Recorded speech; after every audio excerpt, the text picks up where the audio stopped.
Markarth, capital of the Reach, home to the Silverbloods, various merchants, and of course, local wildlife.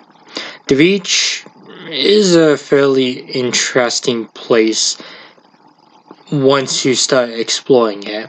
Some dwarven dungeons here and there, some unknown creatures that would eventually be known as the Farmer, and of course much more darker than anything that any local person in Skyrim could possibly imagine.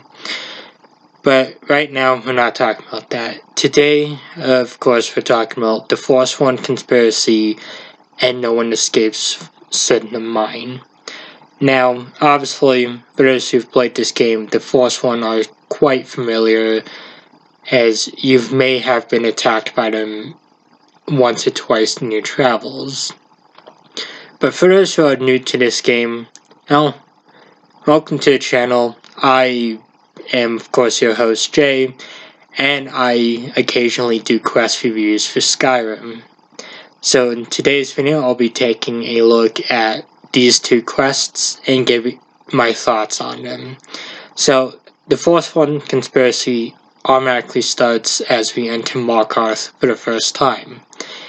A woman known as Margaret is nearly killed, or is killed, depending on your actions, which of course sparks fear in the city, as it is known that the Forsworn are of course operating in the city. The guards play it off as just a mishap, nothing too serious.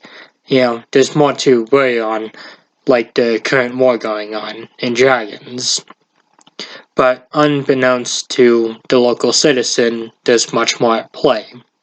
Obviously what's at play is of course a bit of a power dynamic, power struggle between the Silverbloods and a puppet, the Forsworn.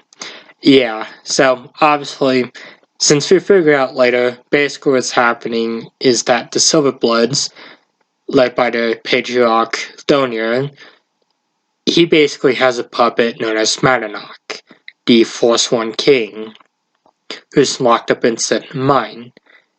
He, for some reason, didn't want Madanach to be killed or something, and, unbeknownst to him, Madanach kinda had been planning some things behind his back, hence where we kinda get caught up in it, as we're pretty much kinda talked into solving this mystery for a man known as Eltries, as he's trying to find out what exactly happened to his dad, and that's pretty much how this quest starts. Obviously, there's a few people working with the Forsworn in the city, and of course the Silverbloods, a man known as Nepos the Nose, and of course the city guard. The city guards are of course working with the Silverbloods, while Nepos is of course taking orders from Madanach. The man from earlier, Waylon, is also under command from Madanach. So yeah, kind of a very iffy situation in Markarth. Unfortunately, at some point, the Dragonborn is of course accused of Eltries' murder and is of course thrown into Cidna mine, thus beginning part 2 of the quest. So obviously they have an option now to either work with the Forsworn and potentially deal with Thonir Silverblood, or of course end up helping Thonir by taking out Madanach. Depending on the action you choose, it doesn't really affect the overall game, just how this quest ends. You get some armor for helping out Madanach, or a ring from Thonir. But in the end, all the player really just did is somehow either make Markarth a bit more of a safer place, or end up martyring someone. Or they just somehow did something. So anyways, the those were 2 quests.